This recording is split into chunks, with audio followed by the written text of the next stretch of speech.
Birthday surprise. माझा मित्र, भावापेक्षा बडकर, रोहितच्या आईचा बड्डे आणि तिचा 50वा बड्डे होता. तिला सरप्राईज द्यायचा प्लॅनिंग आम्ही करत होतो. आम्ही 2-3 हॉलसुद्धा बघितले, पण त्या हॉलची डेट बुक होत्या. मग डोक्यात विचार केला की करायचं तरी काय करायचं, काय सरप्राईज द्यायचं. मग शेवटी एक जागा भेटली. तिथे आम्ही डेकोरेशन वगैरे करून, तुम्ही बघतच आहात डेकोरेशन, पूर्ण डेकोरेशन पार्टिशन करून फुगे वगैरे लावून तिथेच आम्ही तिचं बड्डे साजरा करण्याचा प्लॅनिंग केला. किंवाही रेडी होती, किंवाही मस्त कपडे वपडे घालून तयार. तिला सरप्राईज होतं, तिला सांगितलंच नव्हतं की तुझा बड्डे आम्ही सेलिब्रेट करतो आहे.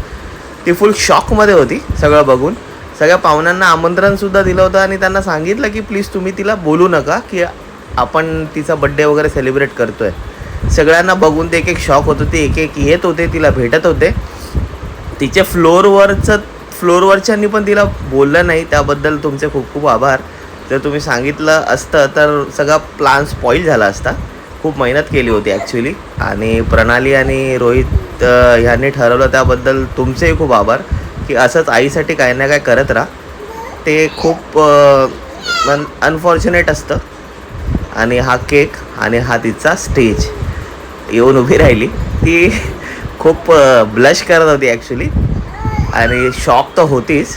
त्याच्यानंतर मग प्रणालीने केक वगैरे काढायला सुरू केला आणि स्पीकरवर गाणं लावलं होतं आईवरून.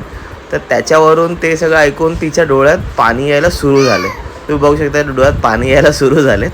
त्यानंतर हळूहळू ती गाणं जसं जसं पुढे जात होतं तसं तसं ते बघा तुम्ही पुढे. त्याही व्हिडिओ आहेत. 50वा बड्डे होता, त्याच्यावर जे एक हँडी लावायचं होतं त्याचा एक व्हिडिओ होता. तो सुरू झाले, ते गाणं जसं चालू झालं तसं रडायला सुरू झाले. तिघी रडत होत्या. त्यानंतर आपला दादालाही अश्रू अनावर झाले. नंतर पुढे दादाही रडायला सुरू झाला. त्यानंतर त्यांचं रडणंही चालू होतं, त्यात हसणंही चालू होतं. काही समजत नव्हतं नक्की रडतायत की हसतायत. पण काही असू त्यांच्या नजर नको लागू त्यांच्या नात्याला. तर दादा पण आपले रडायला सुरू झाले. मी त्याला बोलतो साईडला, पण तो त्या मीतला पकडूनच उभा होता, त्याला सोडतच नव्हता. आणि खरंच म्हणजे भले ते कधी दाखवत नाहीत, पण त्यांच्या मनामध्ये एकमेकांबद्दल खूप प्रेम आहे. आणि ते असंच राहावं, देव करो ते कधी कमी नको हो. प्रणाली तर कळतच नाही ती रडते की हसते. शेवटी सांभाळलं सगळं आणि दादा काय ऐकतच नव्हता. मग आता पुढे त्यांचे सगळं रडून वगैरे झालं, पुसून सगळे डोळे पुसून झाले. सगळे पाहुणे बघत होते नक्की केक कापायला आलो आहे की आपण हे सगळं बघतो आहे. हे रोज सिरियलमध्ये बघतो आपण, पण हे रिअल आहे. हे त्यांचं नातं खूप रिअल आहे. केक 50वा बड्डेचा केक 3 लेअरचा केक होता. केकसुद्धा छान होता खूप, म्हणजे टेस्टला सुद्धा आणि दिसायलासुद्धा. तिने शेवटी मग केक कट केला आणि मग आपले दादा सगळे ते पताके झाडताना सगळे पताके भाईच्या आमच्या डोक्यात पडले. आणि मग आईला केक भरवताना सिरियसली त्याने कधी असं दाखवलं नाही माझं आईवर एवढं प्रेम आहे, पण त्याच्या मनात खूप प्रेम आहे आईबद्दल.